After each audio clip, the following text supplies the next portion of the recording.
Assalamualaikum warahmatullahi wabarakatuh. To our brothers and sisters in Islam, sa aming mga kaibigan tagapakinig, magandang gabi po sa inyong lahat. Welcome to Women in Islam.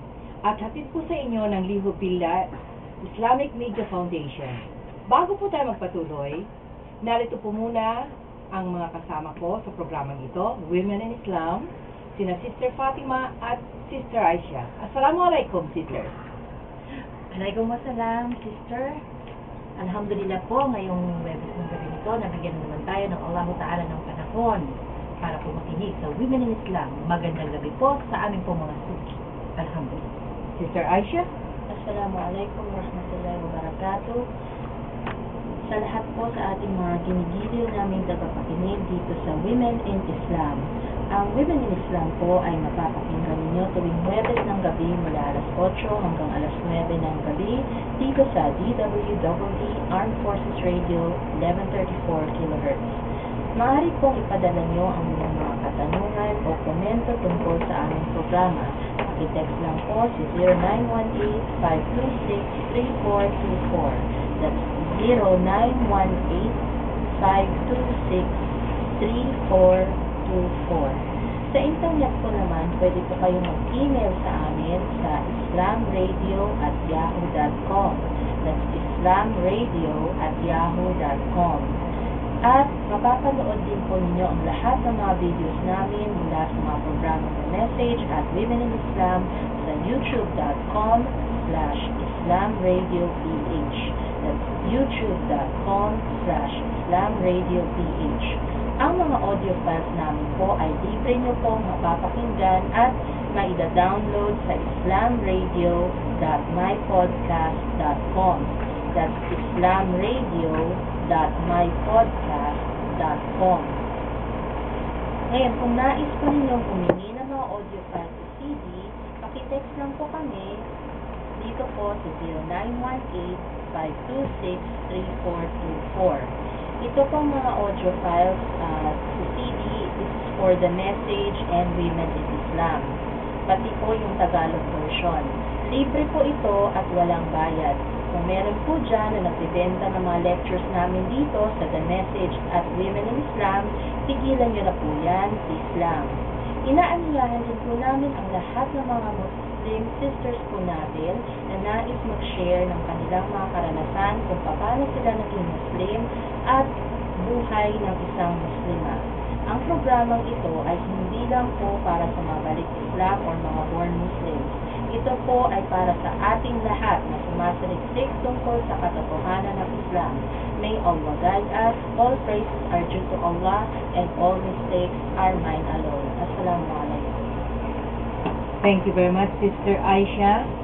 At sa ngayong gabi po, alhamdulillah, pinalad po kami na magkaroon ng isang panauhin dito sa ating radio program. Isang sister na balik Islam din. Pababatiin po muna natin siya. Assalamualaikum, sister. Waalaikumsalam, mga sister. Magandang gabi po sa mga nakikinig ng Women in Islam. Mashallah. At ikaw ang aming naging panauhin sa gabing ito, sister. Alam ninyo, ang first encounter ng ating panauhin ngayong gabi sa Islam ay noong siya ay nakapagtrabaho sa Saudi Arabia.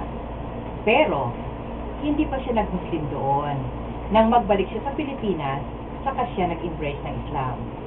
Mga kaibigan, mga kapatid, ang ating guest po for tonight ay i-interviewin po ni Sister Fatima.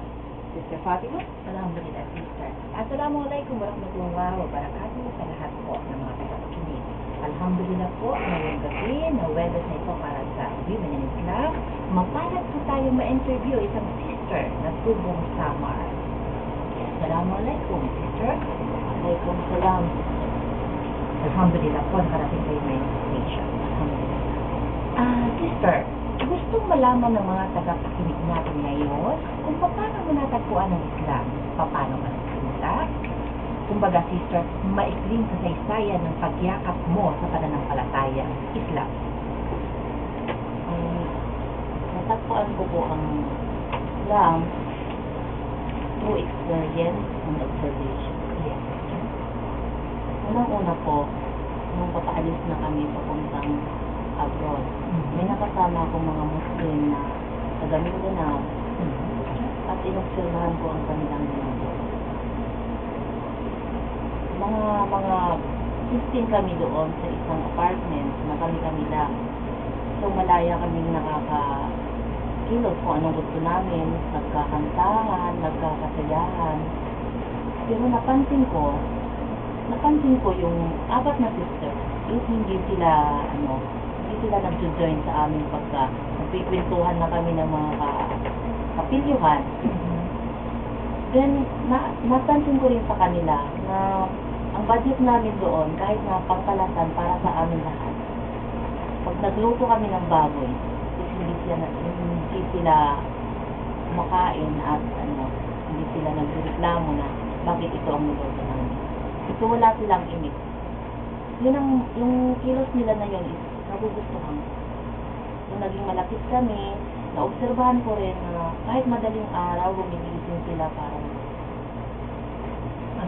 ang pangalawa ko naman na experience at naobserbahan ko nung nasa Abu Dhabi na ako, yung madam ko, pagdating ko doon, nagpuasa siya. Tapos nagtataka ako, sabi ko, tinatanong ko ang sarili ko at yung mga kasamahan ko na mga Christian, sabi ko, bakit si madam nagpapasting? Para saan? Kasi parang pinahirapan niyang sarili niya. Bagong panganak siya, nagpapasting siya, tapos nag-breastfeed pa siya. Pag nagsiserve ako kay madam ng cook, nararamdaman ko yung awa ko sa kanya. Kasi parang awang-awa ko sa kanya eh. Kasi maghapon siyang hindi man lang uminom ng tubig. So, hindi naman ako nagtatanong sa amo kung yun, kasi parang nahihiya ako kasi bago pa lang ako.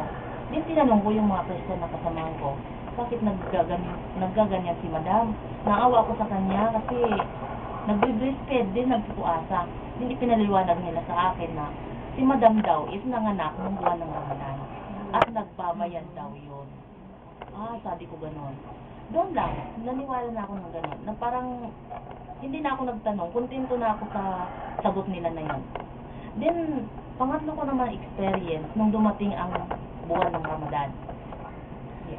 Sabi ng mga kasama kong Christian, wow, Ramadan na naman, masaya na naman sila, sabi nga, masaya na naman tayo, marami na naman tayong pera, ang sarap na naman ng buhay natin. Sabi ko, bakit? Ano bang meron sa Ramadan?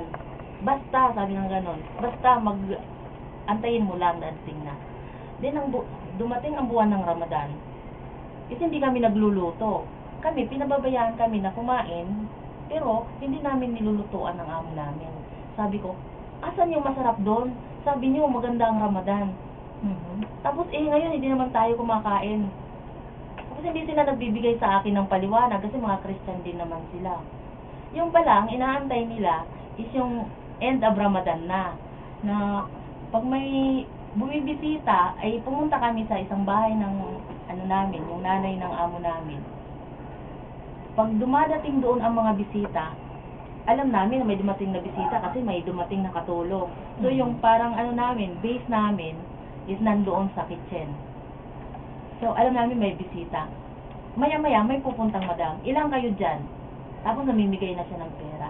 So ang dami-daming pera. Sabi ko, ito pala yung pinakamasarap sa party ng Ramadan. Ito pala yung yung charity. So, yun na, pinananabikan ko na palagi ang Ramadan tuwing nung nandoon ako. Pero, hindi ko alam ang ibig sabihin nun. Dahil hindi pa nga ako Muslim.